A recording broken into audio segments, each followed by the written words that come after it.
વડોદરા શહેરના વડસર ગામમાં જનતા રેડમાં 20થી 30 પેટી વિદેશી દારૂનો જથ્થો ઝડપી પાડવામાં આવ્યો છે, ત્યારે આ બનાવમાં માંજલપુર પોલીસ ઉમટી ઝડપાઈ છે।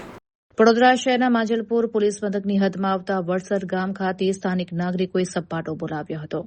પોલીસની નિષ્ક્રિયતાથી કંટાળીને સ્થાનિક લોકોએ જાતે જ એકત્રિત થઈ વહેલી સવારથી ગામની કોતરોમાં વિવિધ જગ્યાઓ પર જનતા રેડ કરી હતી। આ ઓપરેશન દરમિયાન અંદાજે 20થી 30 પેટી જેટલો વિદેશી શરાબનો જથ્થો ઝડપાયો હતો, જેને બાદમાં માંજલપુર પોલીસને સોંપવામાં આવ્યો હતો। સ્થાનિકોના જણાવ્યા મુજબ આ વિસ્તારમાં એક માથાભારે બુટલેગર છેલ્લા ઘણા વર્ષોથી બેફામ રીતે દારૂનું વેચાણ કરી રહ્યો છે। આ અંગે વારંવાર રજૂઆતો કરવા છતાં માંજલપુર પોલીસ આંખ આડા કાન કરી રહી હોવાનો આક્ષેપ લોકોએ લગાવ્યો છે। તાજેતરમાં જ વડસર વિસ્તારમાં એક મર્ડરની ઘટના પણ બની ચૂકી છે, તેમ છતાં બુટલેગરો બેખૌફ છે। ચિંતાજનક બાબત એ છે કે આ દારૂના માફિયા દ્વારા સ્થાનિકોને એવી ધમકી પણ આપવામાં આવી છે કે આગળ હજી એક મર્ડર થશે।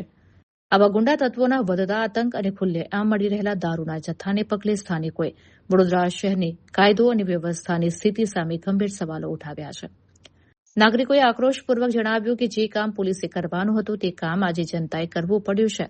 હવે આ મામલે ઉચ્ચ પોલીસ અધિકારીઓ, બુટલેગરો અને બેદરકાર સ્ટાફ સામે કેવા પગલાં ભરે છે તેના પર સૌની નજર છે। અત્યારે પોલીસે માજીપુર પોલીસે આવ્યા ને અમને કીધું કે માલ પકડ્યા, એની મદદમાં આવ્યા, મેં ફોન કર્યો કે મેં આવી જાઓ, એટલે બધા અમે આવી ગયા આગળ અને બધો માલ હોધી ચારો બાજુથી ફરીને માલ હોધ્યો છે। કેટલો કઈ જગ્યા પર માલ ગોચંદ્ર બાવળીની અંદર કેટલી પેટીઓ અત્યારે કમસે કમ 30-40 પેટી હશે। અને કોનો માલ છે એ અર્જુન મારવાડી, પછી પનાભાઈ મારવાડી, જસુ મારવાડી, પછી રોહન, પછી પ્રેમિલાબેન, વાલીબેન, વિષ્ણુભાઈ બાલિયા, બરાબર। કેટલા સમયથી અહીંયા ચાલી રહ્યું વર્ષોથી ચાલે છે। આના હિસાબે મારા ભત્રીજાનું બી મર્ડર કરાય, આ લોકો જ કરાય દારૂ ધંધાવાળા, એટલે માથે ભારે છે। અને અત્યારે એવું કે છે કે હજી મર્ડર બીજું થશે। અમે એવું કહેવા ગયા હતું, અત્યારે એવું કે છે કે હજી બીજું મર્ડર થશે, કે દારૂ ઇંગ્લિશમાં હજી માલ બીજો પડ્યો છે, અમે હોજીએ જ છીએ।